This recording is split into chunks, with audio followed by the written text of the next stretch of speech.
Kasih karunia dan damai sejahtera yang dari Allah Bapa kita dan dari Tuhan Yesus kiranya menyertai kamu sekalian. Amin. Selamat pagi saudara-saudari yang terkasih di dalam nama Tuhan Yesus Kristus. Firman Tuhan yang menyapa kita di pagi hari ini, satu hari menjelang peringatan kelahiran Sang Juru Selamat, tertulis di dalam Matius pasal 1 ayat 24. Sesudah bangun dari tidurnya, Yusuf berbuat seperti yang diperintahkan malaikat Tuhan itu kepadanya. Ia mengambil Maria sebagai istrinya. Saudara-saudari, kalau kita perhatikan banyak drama Natal, seringkali Yusuf hanya dianggap sebagai pemain pendukung di samping Maria dan bayi Yesus.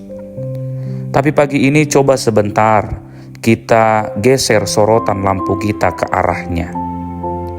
Saudara, jika ada penghargaan untuk pria paling tabah sedunia, Yusuf mungkin pemenangnya. Bayangkan posisi Yusuf, dia adalah seorang tukang kayu, dan seperti kebanyakan pria, dia mungkin suka segala sesuatu yang terukur. Ukur kayu, potong, pasang, selesai. Rapi dan terencana. Dia sudah merancang masa depannya, menikahi Maria, gadis manis dari kampung sebelah, membangun rumah kecil dan hidup tenang. Tidak ada drama. Lalu tiba-tiba, boom, kabar itu datang. Maria hamil, bukan oleh dia. Mungkin dalam standar tetangga yang julid, atau jika ini terjadi di era media sosial, ini adalah bahan trending topik yang empuk. Yusuf juga punya hak untuk marah, kecewa, bahkan mempermalukan Maria. Tapi Alkitab mencatat dia tulus hati dan mau menyelesaikannya diam-diam. Mungkin dalam hati Yusuf berpikir, wah, biar sudah.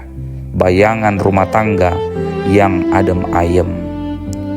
Namun saudara-saudari, disitulah letak misteri ilahi dan kedalaman kasih Allah. John Lennon pernah berkata dalam lagunya, "Life is what happens to you while you're busy making other plans." Hidup adalah apa yang terjadi saat kita sibuk membuat rencana lain. Tuhan menginterupsi rencana aman Yusuf dengan sebuah rencana agung. Lewat mimpi Tuhan berkata, "Jangan takut." Saudara-saudari, seringkali tanggal 24 Desember justru jadi puncak kepanikan bagi kita. Baju seragam keluarga ternyata kancingnya lepas satu, daging untuk besok belum selesai dibumbui, atau anak-anak malah rewel minta mainan baru. Kita sibuk memoles penampilan luar supaya terlihat kudus dan rapi di gereja, padahal batin kita sedang berantakan dan lelah karena segala kesibukan itu.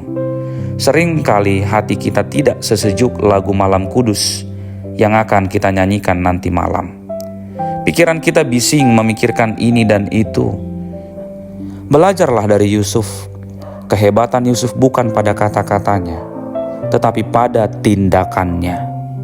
Faktanya, Alkitab tidak mencatat satu patah kata pun yang keluar dari mulut Yusuf.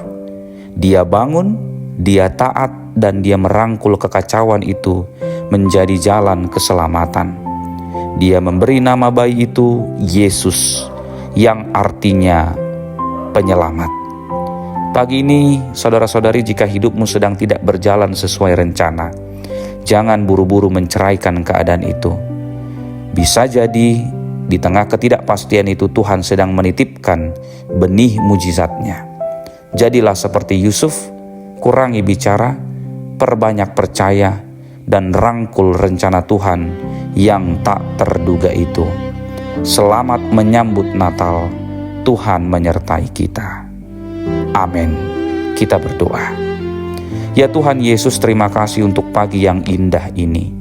Ajar kami untuk memiliki hati seperti Yusuf, yang tetap tenang dan taat meski rencana hidupnya diubah oleh-Mu.